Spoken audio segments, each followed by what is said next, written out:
In the next theorem, we have to prove that theorem number 11. In this theorem, we have to prove that variance of y bar sys is equal to nk minus 1 divided by nk into s square by n 1 plus n minus 1 into rho.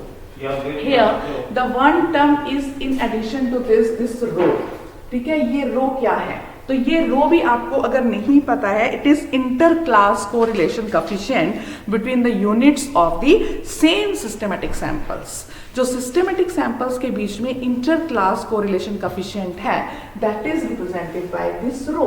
But as we have not mentioned in any of the notations in this systematic sampling, so it will be given to you in the theorem itself. तो इसकी value भी theorem में दी होगी कि where rho is equal to, इसकी value जो भी आपके पास थ्योरम में है वो आप मेंशन कर दोगे, ये आपको गिवन है. ठीक है, सो इसका भी वेरिएंस आपको प्रूव करने के लिए क्या करना पड़ेगा?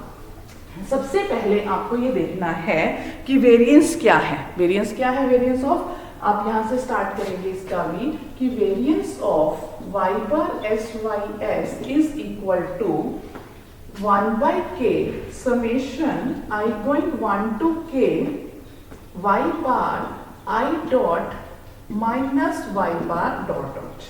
ये मुझे पता है, ये चीज मुझे पता है, तो मैं इसको ऐसे कर सकती हूँ कि 1 by k summation I going 1 to k.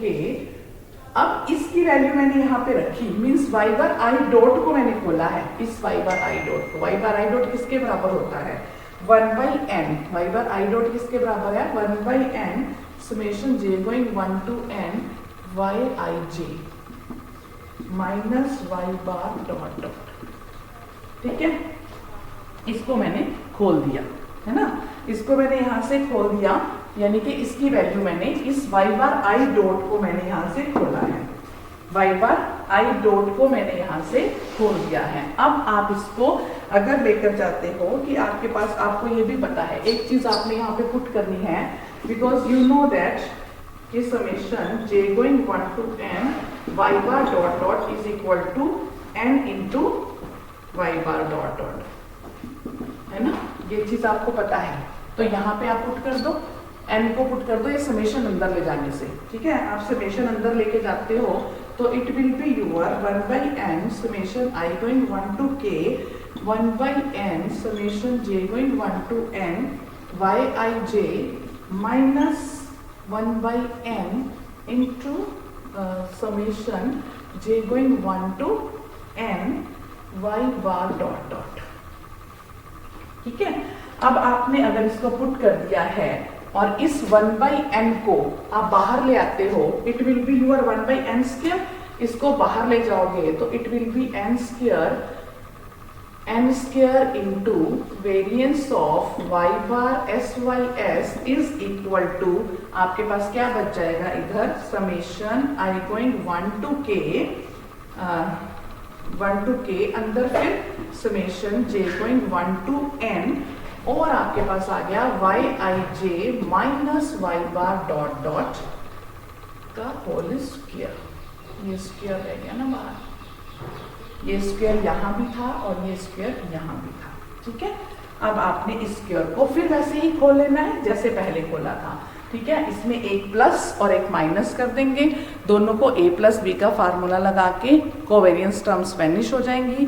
जो एक टर्म बचेगी उसमें रो की वैल्यू पुट कर देंगे, so you will get the result जो हमें, what ever the required result is, will get that. Okay, so this way you can see this is the variance of systematic random sampling. तो अब आप ये देखो कि इसकी करोलरी भी करनी है कि जो वेरिएंस सिस्टमैटिक रैंडम सैम्पलिंग है वो ग्रेटर देन इक्वल टू 0 आता है. अगर वो ग्रेटर देन इक्वल टू 0 आता है तो रो आपका 1 by greater than equal to 1 by n minus 1 आएगा. तो इसका मतलब है कि वेरिएंस, अगर जितनी मिनिमम वैल्यू होगी रो की, उतना वेरिएंस कम होगा, यानी कि 0 भी हो सकता है रो की वैल्यू जितनी कम होगी. तो ये इसकी करोलरी से ही हमारे पास आएगा कि जितना मिनिमम उसमें रो होगा उतना मिनिमम वेरिएंस होगा. ठीक है, तो ये थ्योरम आपने बिल्कुल रो की वैल्यू एस के डुकेस वाई की वैल्यू आपको दी हुई होंगी, ठीक है। This is about the theorem 11. Next, in the next lecture, we will do the theorem number 12, which will be your last theorem. ठीक है,